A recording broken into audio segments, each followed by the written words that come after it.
Hi, my name's B.G. Brown. I'd like to take just a few minutes and explain to you an experience I had as a community chaplain in a coffee shop.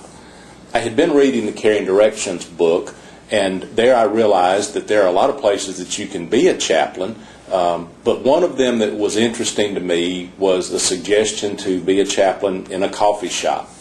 I frequently find myself sitting and having a cup of coffee, and I thought, well, because this is suggested as an easy place to establish chaplaincy, I might give it a try.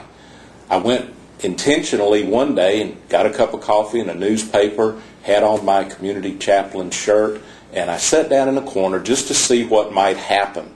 I had a couple of conversations, but nothing out of the ordinary that day. But after only 2 or 3 visits, I was in the shop one afternoon and 3 college students came in.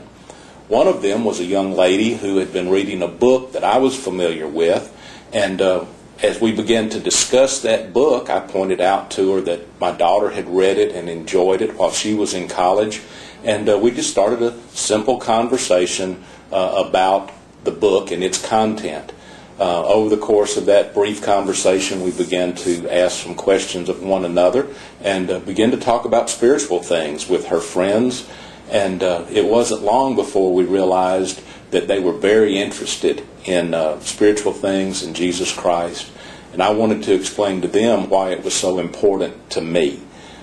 Taking advantage of that opportunity that afternoon, 2 of those young people prayed to receive Christ as their Savior. And there in a coffee shop, in a very natural, non-threatening way, we were able to be present, be available, strike up a conversation that they were interested in, that they helped to continue, and 2 of those young people prayed to receive Christ as their Savior.